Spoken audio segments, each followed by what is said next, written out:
Hello everyone, welcome back to my mini blog. আগের ব্লগে তোমাদের বলেছি আমি আছি এখন বক্রেশ্বরে, আর আমার অবস্থা পুরো পাগল হয়ে গেছি আমি। প্লিজ আমাকে দেখে কেউ হেসো না। সারাদিন জার্নি করে আর না খেয়ে আমার অবস্থা পুরো শেষ। এই জলটা যে তোমাদের দেখালাম এটা কিন্তু ঠান্ডা জল, এরপর আমি তোমাদের দেখাচ্ছি দেখো গরম জল। মানে দেখতে পাচ্ছ কি পরিমাণে ধোয়া উঠছে, এতটাই তাপ। এটা হচ্ছে 40 ডিগ্রি, ওখানে যারা ছিল তারা বলছিল। আর 80 ডিগ্রির জলটাও আমি তোমাদের দেখাবো, যেটা টকবক টকবক করে ফুটছে। এটা অল্প ফুটছে এবং ধোয়া উঠছে।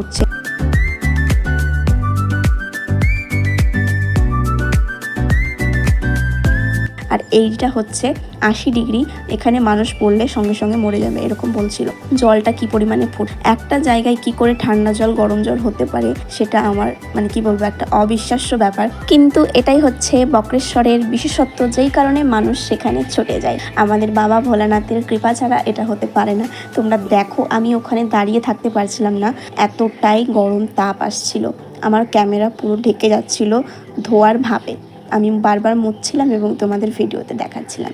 তো এখন আমরা চলে এসেছি মেন মন্দিরে, আর মন্দিরের ভেতরে ফোন অ্যালাউ ছিল না, আমি নিয়ে যাইনি। এইদিকে আবার দেখছো ঠান্ডা জল। তো চলো, এখানে আর একটা আমাদের মায়ের মন্দির আছে, মা ভবতারিণী। চলো আমার সাথে সাথে তোমরাও একটু আমাদের মা ভবতারিণীকে দর্শন করে নাও। সরি, গলাটা আমার এতটাই খারাপ হয়ে গেছে, কি করব বলো, কিছু করার নেই। এত ওষুধ খাচ্ছি, এত কিছু করছি, তারপরেও ঠিক হচ্ছে না। তো মাকে আমি প্রণাম করে নিলাম, তোমরাও ফোনের বাইরে থেকে প্রণাম করে নিও। মা যেন সকলের মঙ্গল করে, সকলে সুস্থ থাকে, ভালো থাকে, এটাই আমি কামনা করি। আর এখানে মা কিন্তু খুবই মিষ্টি ছিল, তোমাদের একটু দেখিয়ে দিচ্ছি। অতটা হয়তো বোঝা যাচ্ছে না কারণ অনেকটাই দূর থেকে দেখালাম।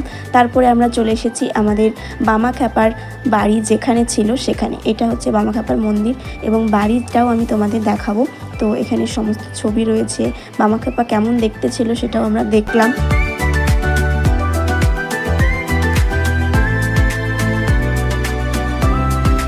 এইটা হচ্ছে আমাদের বামদেব বামাখ্যাপার বাড়ি। তো চলো আমরা তার চরণ দর্শন করে, সেখানে তার চরণ পাদুকাও ছিল এবং তিনি যেগুলোতে রান্না করে খেতেন সেই মাটির বাসনপত্রও ছিল, সেটাও আমরা দেখলাম। এই সমস্ত কিছু দর্শন করার পর নিজেকে খুব ভাগ্যবান বলে মনে হচ্ছিল।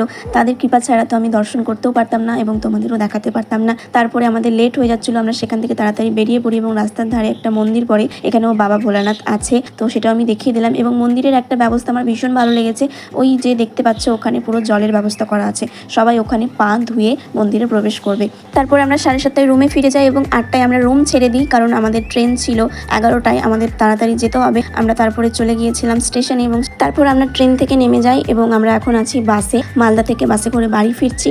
আজকের মতো এখানেই, অবস্থা প্রচণ্ড খারাপ, আর কিছু বলতে পারছি না। দেখা হবে নতুন ব্লগে, ততদিন সুস্থ থেকো, ভালো থেকো, টাটা।